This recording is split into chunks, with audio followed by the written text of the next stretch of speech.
సచిన్ రాజ్ అత్యాధునిక world class physiotherapy treatment తో అన్ని రకాల నొప్పులకు శాశ్వత పరిష్కారం. నమస్తే, వెల్కమ్ టు సుమన్ టీవీ. అయోధ్యలో రాముల వారి విగ్రహ ప్రతిష్ఠ కార్యక్రమాలు కొనసాగుతున్నాయి. అయితే ఈ ప్రతిష్టలో యంత్ర బలానికి అత్యంత ముఖ్యమైన ఘట్టంగా చెప్పుకోవచ్చు. ఇందులో తెలుగు వారికి కూడా అరుదైన గౌరవం దక్కింది. ప్రస్తుతం మనతో పాటు ఉన్నారు ఆ యంత్రానికి బలం పోసిన వారు హనుమత్ ఉపాసకులు, రామభక్త పరాయణులు డాక్టర్ అన్నదానం చిదంబర శాస్త్రి గారు మనతో పాటు ఉన్నారు. మాట్లాడదాం. నమస్తే గురుగారు, అయోధ్యలో జనవరి 22న రాముని విగ్రహ ప్రతిష్ఠ జరగబోతోంది. అయితే మనకు 16 నుంచే బాలరాముని విగ్రహానికి సంబంధించి ప్రతిష్టాపన చేస్తున్నారు, మనం చూస్తూ ఉన్నాం. అయితే ఈ క్రియాకలాపం ఎలా ఉంటుందండి? మనకి ఈ ప్రతిష్టలో ప్రధానంగా యంత్ర ప్రతిష్ట, విగ్రహ ప్రతిష్ట కీలకమైనటువంటి అంశాలమ్మా. ఈ రెంటికి కూడా తాపతాడనాది దోషాలు పోయి వీటి యందు దైవత్వం రావాలి. అప్పుడు గాని భగవంతుడు భక్తులను అనుగ్రహించటం, అలాగే వాళ్ళు కోరిన కోరికలు తీర్చటము ఈ పరిస్థితి రాదు. అందువల్ల దాని స్థితి నుంచి విగ్రహము బొమ్మ ముందు అది కేవలం రాయి, వాళ్ళు ఊళ్ళి అట్లాగూ ఇట్లాగూ చేసి తాడనాదులు చేస్తారు. ఆ రాయి స్థితిని వెళ్ళటం కోసం చేసే సంస్కారాలే ఈ ప్రత్యేక సంబంధించినటువంటి సంస్కారాలు.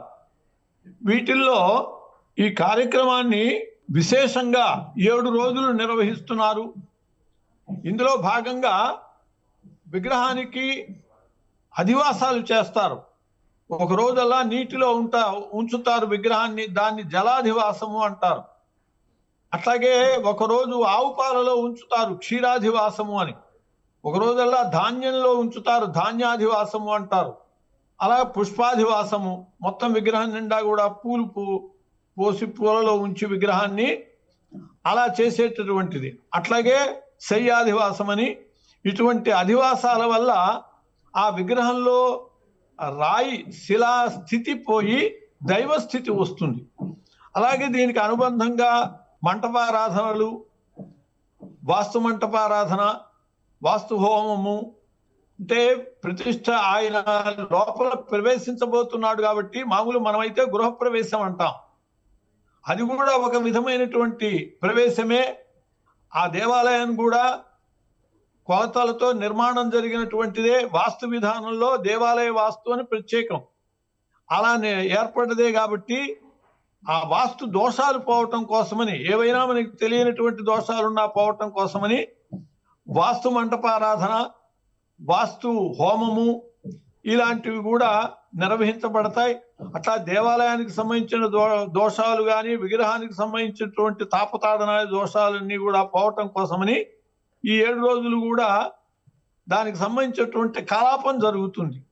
హోమాలు జరుగుతాయి, పూజలు జరుగుతాయి, అధివాసాలు జరుగుతాయి. గురువుగారు, ముఖ్యంగా మనం చూస్తూ ఉంటాము యంత్ర ప్రతిష్టాపన చేస్తూ ఉంటారు కదా, బట్ ఆ యంత్రానికి, ఆ మంత్రానికి బలం పోసిన తపోధనులు మీరు. అసలు మంత్ర బలం పోయడం అంటే ఏంటి? దైవాధీనం జగత్ సర్వం అన్నారు. ఈ జగత్తంతా కూడా దైవానికి అధీనమై ఉన్నది. మంత్రాధీనంతో దైవతం, ఆ దైవము మంత్రానికి అధీనుడై ఉంటాడు. అందువలనే ఆ మంత్రాన్ని అడవుల్లో జపిస్తే అడవుల్లో సాక్షాత్కరిస్తాడు. ఆ మంత్రం చేత ఏడవబడతాడు అని అంటారు భగవంతుడు. ఇప్పుడు రాజకీయ నాయకులు ఉన్నారు, అధికారులు ఉన్నారు, వాళ్ళని మనం ఏదన్నా కోరితే ఫలాని చోట నేను ఉంటాను అక్కడికి రమ్మంటారు. కానీ భగవంతుడు అలా కాదు. మనం ఎక్కడ తపస్సు చేస్తూ ఉంటే అక్కడికే వస్తాడు. దానికి కారణం ఏమిటంటే మంత్రాధీనుడు ఆయన మంత్రం ఎక్కడ జపిస్తూ ఉంటే ఆయన అక్కడ వచ్చి కూర్చుంటాడు. మరి శాశ్వతమైనటువంటి ప్రతిష్టలో ఆయన కలకాలము భక్తులను అనుగ్రహించాలి, వాళ్ళ కోరికలు తీర్చాలి, వాళ్ళ బాధల్ని తొలగించాలి. అందుకోసం ఆయనలో ప్రాణశక్తి, దైవశక్తిని నింపాలి అని అంటే ఆ శక్తి ముఖ్యంగా యంత్రగతంగానే ఉంటుంది. మంత్రాధీనంతో దైవతం, మంత్రానికి ఆయన అధీనుడు కాబట్టి ఆ మంత్రము యంత్రమునందు నిక్షిప్తమై ఉంటుంది. యంత్రము అనేటటువంటిది, యంత్రాలు 3 రకాలుగా ఉంటాయి. ఒకటి ప్రతిష్ఠా యంత్రం. మొట్టమొదట ఈ దేవత కింద ఆ దేవత విగ్రహం ఆనేటట్లుగా పెడతారు. ఆ విగ్రహం తయారు చేసేటప్పుడే పిడి ఉంచటం కూడా జరుగుతూ ఉంటుంది. కొన్నిటికి ఫ్లాట్గా ఉన్నా కూడా పీఠము ఆ యంత్రాన్ని తాకేటట్టుగానే దానికి సంబంధించినటువంటి పీఠం తయారు చేస్తారు. ఎందుకంటే ఆ యంత్రాన్ని విగ్రహం తాకుతూ ఉంటేనే ఈ యంత్రగతమైనటువంటి మంత్రశక్తి విగ్రహంలోకి వచ్చి ఆ విగ్రహము దైవ అనుగ్రహాన్ని చూపుతూ ఉంటుంది. కాబట్టి అట్లాంటి ఆ విగ్రహము దైవత్వాన్ని పొందుతూ ఉండగా ఈ యంత్రములో బీజాక్షరాలు ఉంటాయి. ఏ దేవతకి సంబంధించినటువంటి ప్రతిష్ఠ జరుగుతూ ఉన్నదో, పైన ఏ దేవత విగ్రహాన్ని పెడుతున్నారో ఆ దేవతకి సంబంధించినటువంటి మూలమంత్రము, అట్లాగే మంత్ర గాయత్రి, మంత్ర ధ్యానము, ప్రాణ ప్రతిష్టాపన మంత్రము, అట్లాగే అనేక రకాల బీజాక్షరాలు, దిక్పాలకుల బీజాక్షరాలు, ఇవన్నీ కూడా అంటే సర్వశక్తులు సమకూర్చేటట్లుగా ఈ యంత్రం సిద్ధం చేయబడుతుంది. ఆ యంత్రాన్ని నేను యంత్రాన్ని సిద్ధం చేసి ఆ యంత్రమునందు మంత్రము అనుష్ఠానం చేసి ధారాదత్తం చేయాలి. ఊరికే అనుష్ఠానం చేస్తే కాదు, సంకల్పం, ఈ యంత్రానికి సంబంధించినటువంటి సంకల్పం చేయాలి. ఆ దేవతకి సంబంధించిన సంకల్పం చేయాలి. ఆ దేవతా విగ్రహమందు చైతన్య సిద్ధి కోసమని, అనుగ్రహ సిద్ధి కోసమని ఈ మంత్రాన్ని ధారాదత్తం చేయాలి. మంత్ర జపం చేసి ఆ యంత్రమునందు నిక్షిప్తం చేయాలి. ఆ మంత్రాన్ని మంత్రాలతోనే ఆ యంత్రమునందు ఈ మంత్రం చేరుతుంది. అప్పుడు ఈ మంత్రము దీని శక్తి విగ్రహంలోకి వచ్చి అలా దైవము అనుగ్రహించటం జరుగుతూ ఉంటుంది. ఆ విగ్రహమునందు దైవము సాక్షాత్కరిస్తూ ఆయన అనుగ్రహాన్ని చూపుతూ ఉంటాడు. అందువల్ల ఇవన్నీ కలిసి ఉండేటటువంటి యంత్రము చాలా కీలకమైనటువంటిది. ఆ యంత్ర ప్రతిష్ఠ వల్ల ఎలాంటి ప్రయోజనం కలుగుతుందండి గురుగారు? మనము దేవాలయానికి వెళ్ళటం ఏ ప్రయోజనంతో వెళ్తున్నామో, ఏ ప్రయోజనాన్ని ఆశించి వెళ్తున్నామో ఆ ప్రయోజనాలన్నీ చేకూరుతాయి. ఏ ప్రయోజనాలు చేకూరుతాయి అనేటటువంటిది మనకి భగవంతుడు కృష్ణ పరమాత్మ చెబుతాడు భగవద్గీతలో. నన్ను ఆశ్రయిస్తారు. ఎందుకు ఆశ్రయిస్తారు అంటే, ఎవరెవరు ఆశ్రయిస్తారు అంటే, ఆర్తో జిజ్ఞాసుడు అర్థార్థి జ్ఞానీచ భరతర్షభ అని చెప్పాడు. ఎవరెవరు ఆశ్రయిస్తారు అంటే ఆర్తః, బాధల్లో ఉండేటటువంటి వాళ్ళు ఆశ్రయిస్తారు. ఆ దైవం యొక్క అనుగ్రహం వల్ల బాధలు తొలగిపోతాయి. రెండవది జిజ్ఞాసుహు, తెలుసుకోవాలి, ఆ భగవంతుని యొక్క తత్వాన్ని గ్రహించాలి అనేవాళ్ళు కూడా ఆ భగవంతుని దర్శనం చేసుకుని ఆయన తత్వాన్ని గ్రహించటానికి వస్తారు. అటువంటి వాళ్ళకి ఆ జ్ఞానము కూడా ఆయన ఇస్తాడు. మూడవది అర్థార్థి, కోరికలు. భగవంతుడి దగ్గర కోరికలతో వస్తూ ఉంటారు. నాకు ఈ విధంగా విద్య లభించాలి, లేదు ఉద్యోగం లభించాలి, వివాహం జరగాలి, ఇలాంటి కోరికలు కోరుతూ ఉంటారు. ఇది కోరికలు కోరటం కూడా తప్పు కాదు. ఎందువలంటే ఆయనే చెప్పాడు, అర్థార్థులైన వాళ్ళు కూడా నన్ను ఆశ్రయిస్తారు అని. అలాంటి వాళ్ళ కోరికలు తీరుతాయి. జ్ఞానీచ, మోక్షాన్ని కోరేటటువంటి వాళ్ళు, మోక్షానికి సంబంధించినటువంటి జ్ఞానం, జ్ఞానాదేవత కైవల్యం, జ్ఞానం వల్లనే మోక్షం వస్తుంది. కాబట్టి ఆ మోక్షానికి సంబంధించినటువంటి జ్ఞానం కూడా ఆయన ఇస్తాడు. అట్లా ఏవైతే ఆయన ఇస్తాడో వాటన్నిటి కోసమనే భక్తులు ఆయన దగ్గరికి వెళ్తారు. ఆయన అనుగ్రహం పొందినటువంటి వాళ్ళకి అవన్నీ లభిస్తూ ఉంటాయి. గురుగారు, ఎన్నిసార్లు జపానుష్ఠానం జరిగింది? ఆ అవకాశం తమరికి ఎలా వచ్చిందండి? ఆ యంత్రానికి 6 కోట్ల అనుష్ఠానం జరిగిందమ్మా. రామ మంత్రము షడక్షరీ మంత్రం అంటారు, తారక మంత్రం. రామతారక షడక్షరీ మహామంత్ర జపం కరిష్యే అని చెప్పి సంకల్పం చేస్తాం. అంటే 6 అక్షరాలు వేరే వేరే బీజాలు కాకుండా మూల మంత్రం 6 అక్షరాల్లో ఉంటుంది. కాబట్టి మామూలుగా చిన్న చిన్న దేవాలయాల్లో అయితే అప్పటికప్పుడు ఏదో 6,000 ఎంతో చేయించేసి ప్రతిష్ఠ చేసేస్తారు. బాగా నిష్ఠగా కొన్ని నెలల పాటు అనుష్ఠానం చేయించిన వాళ్ళైతే అక్షర లక్షలు, 6 లక్షలు చేయించి దాన్ని ప్రతిష్ఠిస్తారు. మరి స్వామి విశ్వాన్ని ఏలేటటువంటి వాడు శ్రీరామచంద్ర ప్రభు, మర్యాదా పురుషోత్తముడు, ధర్మస్వరూపుడు. ఆయన అప్పటికింకా ఆశాజనకమైనటువంటి స్థలం కూడా రాలేదు. 2014లో నాకు ఈ బాధ్యత ఇవ్వబడ్డదమ్మా. 2014లోనే విశ్వేందు పరిషత్తు పెద్దలందరూ కూడా ఓ సమావేశమయ్యారు హైదరాబాద్ లో. నేను కూడా అప్పుడు హనుమత్ శక్తి జాగరణ సమితి అధ్యక్షుడిగా ఉండేవాడిని, పరిషత్తులో భాగం అది. నేను కూడా ఆ సమావేశంలో ఉన్నాను. ఆ సందర్భంలో దైవ బలం మంత్రబలం ఉంటే గాని మనం ఈ కార్యం సానుకూలం చేసుకోలేము. కాబట్టి కేవలం ఏదో కరసేవాపురంలో రాళ్ళు ఊనించటమే కాకుండా మంత్రబలాన్ని కూడా సమకూర్చుకోవాలి. ఇప్పటి నుంచే యంత్రాన్ని సిద్ధం చేసి మంత్ర సాధనం చేసేటటువంటి మార్గం చూడాలి అని చెప్పి ఆలోచన వచ్చింది. నేను 1970 నుంచి కూడా రామోపాసనలో హనుమదుపాసనలో ఉన్నాను.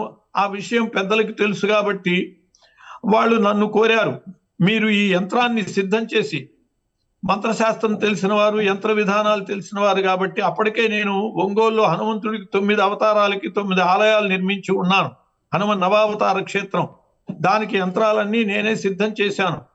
కాబట్టి మీరు ఈ అద్భుతమైనటువంటి ఆ రామచంద్రుడి కోసమని సర్వశ్రేష్టమైనటువంటి ఒక యంత్రాన్ని సిద్ధం చేయాలి అని చెప్పారు. యంత్రోద్ధారం అంటారు దాన్ని.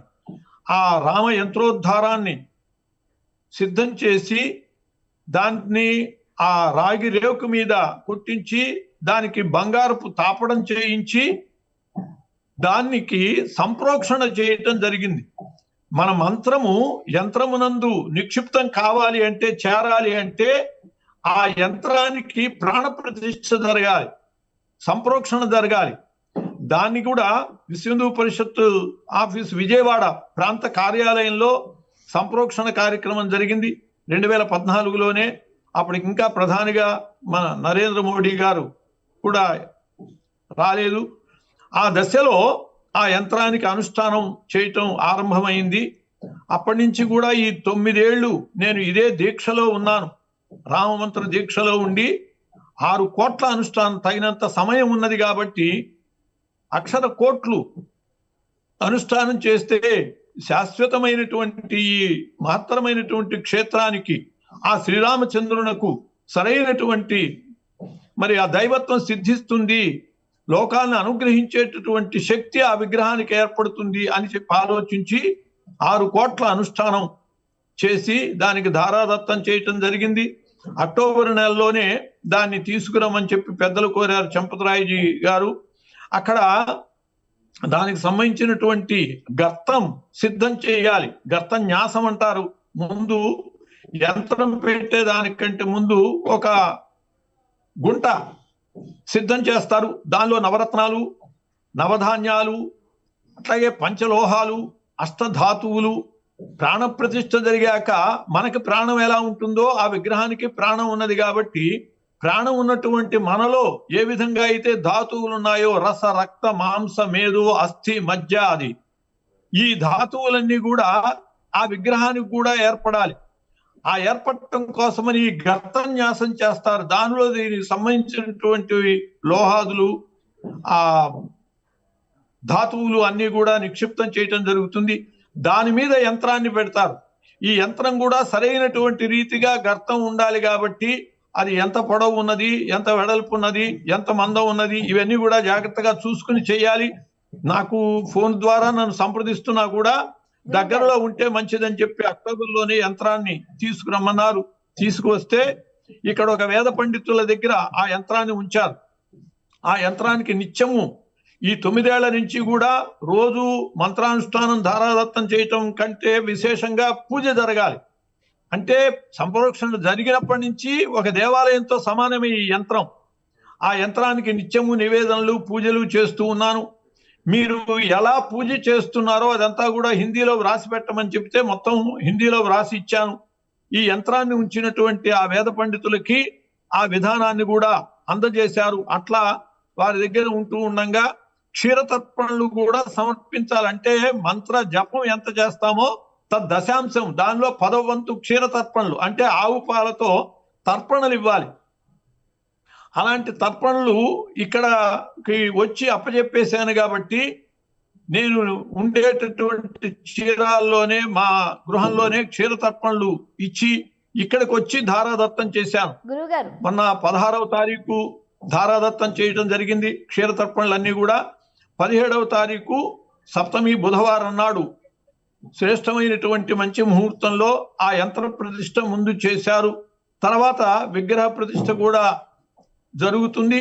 ఆ తర్వాత 22వ తారీఖున నరేంద్ర మోడీ గారు అనావరణ చేసి ఆ ముఖ్యమైనటువంటి ముహూర్తంలో ఈ ప్రతిష్టా కలాపాన్ని పూర్తి చేస్తారు. గురువుగారు, రాముల వారి ప్రతిష్టాపనలో మనం చూడొచ్చు, తెలుగు వారిగా మీకు దక్కిన గౌరవం తెలుగు జాతికే గర్వకారణం అండి.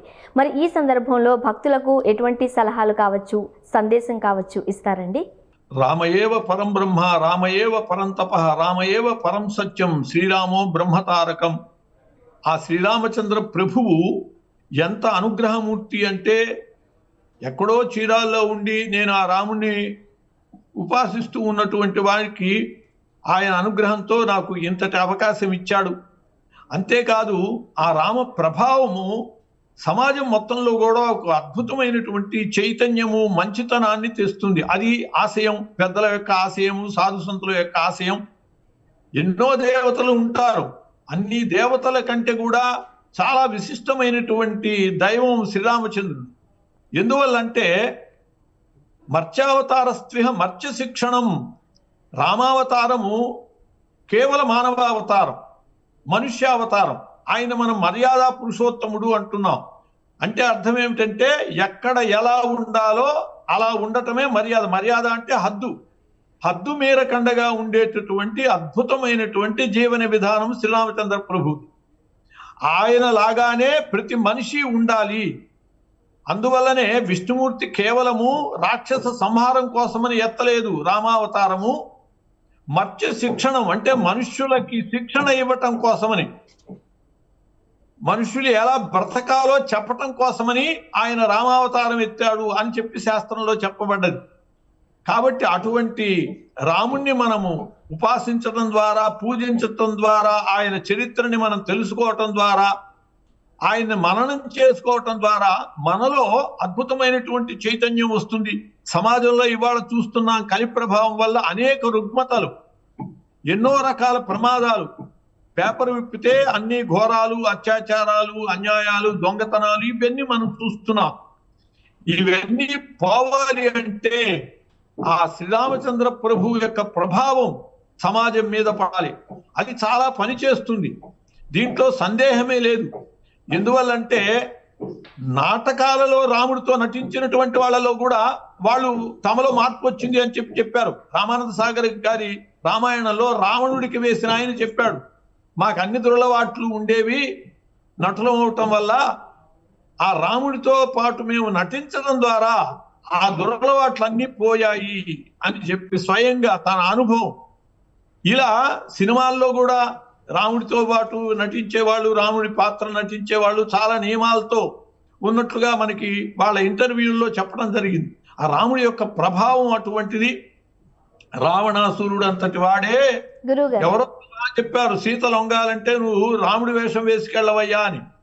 రావణాసురుడు అన్నాడు, నేనే రాముడి వేషం వేసుకుంటే నాకు ఈ బుద్ధి మారిపోయి వెళ్ళి ఆమె కాళ్ళ మీద పడతాను, ఇలాంటి తప్పుడు సలహాలు చెప్పొద్దు అన్నాడు. అంటే ఆ రామ నామము, రామ వేషము, రామునికి సంబంధించినటువంటి సమస్తము కూడా ఈ సమాజంలో చైతన్యాన్ని తీసుకొస్తాయి, మంచితనాన్ని తీసుకొస్తాయి.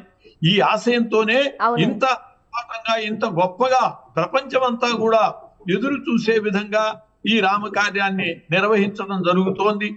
ఆ ప్రయోజనము మనం అందరం కూడా ఆశించాలి. సమాజం రామ ప్రతిష్ఠ ద్వారా సమాజం అంతా కూడా బాగుపడాలి అని చెప్పి కోరుకుందాం. గురువు గారు, రాముని విగ్రహ ప్రతిష్ఠ గురించి, ఆ క్రియాకలాపం గురించి వివరించారండి. ధన్యవాదాలు. నమస్కారం.